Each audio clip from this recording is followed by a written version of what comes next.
Multi-location organizations generally have different operational needs with regard to data access and system features. Groups and subgroups provide a framework that address these needs. Here we discuss a group structure that allows for multi-level reporting and data access needs for multiple locations. This same structure can be used in a departmental environment. This diagram illustrates two-level grouping structure that allows for reporting by individual location or summary reporting that includes all locations or departments. It also supports restricting data access by location. This permits users within each location to see their own data, but not that of other locations. The second level groups include locations or departments, reporting, vehicles, and vocation. The reporting group allows for managing report distribution on a group level instead of individual users.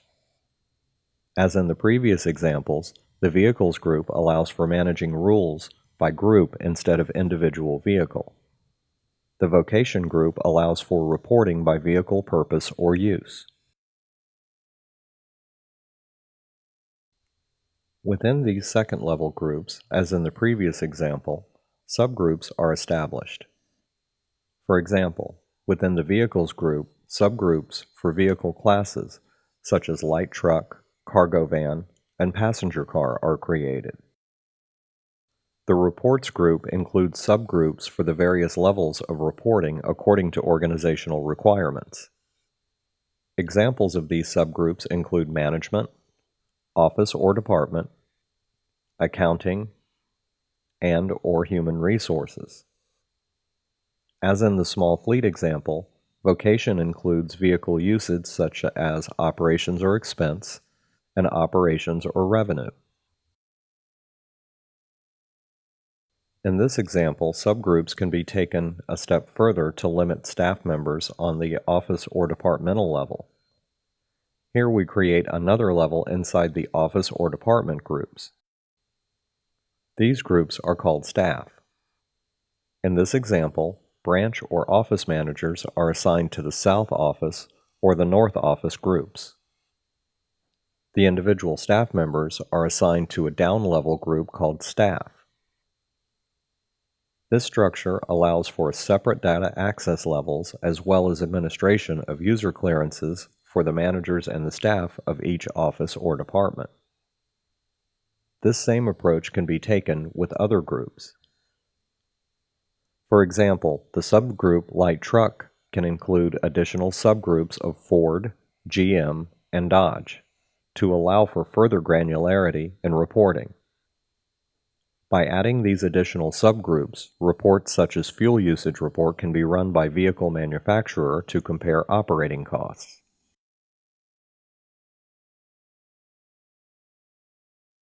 Now that the purpose and use of groups have been discussed, let's take a look at how to assign vehicles, users, zones, and rules to a group. For vehicles, click Vehicles, Vehicle Name, and then the Groups tab. Then select the groups to assign. In this example, the vehicle is an F-150 used by the South Office for installations. Based on this description, the vehicle would be assigned to light trucks, operations revenue, and South Office. Once these selections are made, the Save button is clicked to finalize.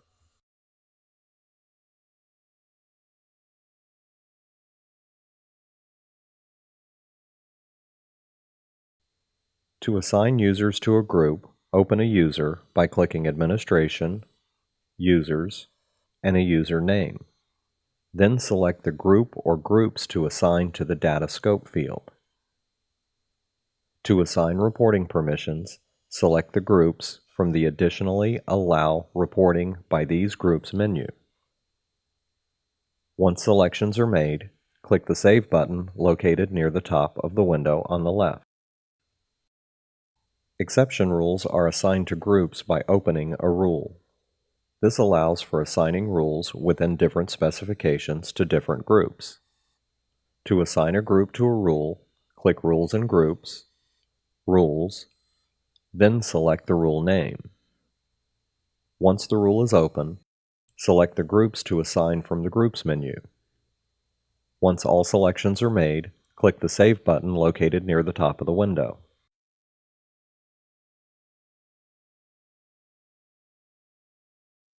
Zones are assigned to groups by clicking Zones and Messages, Zones, and then the zone name.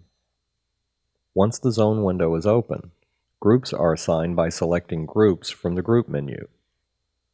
Once all selections are made, click the Save button located near the top of the window.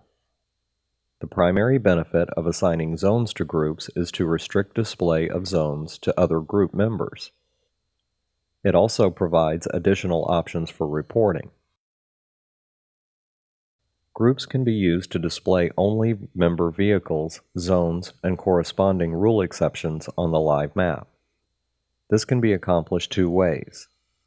To initially see all vehicles on the map, then hide the vehicles not assigned to the selected group, select all vehicles in the Vehicles menu to show all on the map. Then select the group to display from the Filter menu to toggle off the display of vehicles not assigned to the selected group.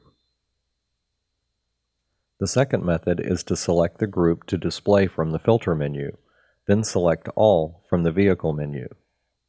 The results are the same. When using the Filter menu, it's important to keep in mind that the display of zones and rule exceptions assigned to the group are also toggled on and off by the filter selections. Groups can be used to filter the information included in on-screen reports. In this example, we will use the vehicle list. To begin, open the vehicle list by clicking Vehicles in the left menu. Now we will display only vehicles included in the sales group by selecting Sales from the filter menu. Note that the report results are immediately updated to include only vehicles assigned to the sales group. In summary, groups can be used to organize vehicles, rules, zones, and users. They allow controlling access to data by assigning groups to a user's data scope.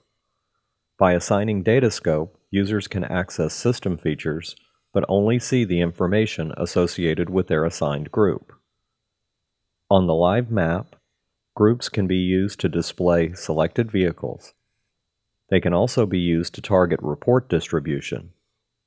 Group structure is the basis of maintaining control of data access and organizing your assets.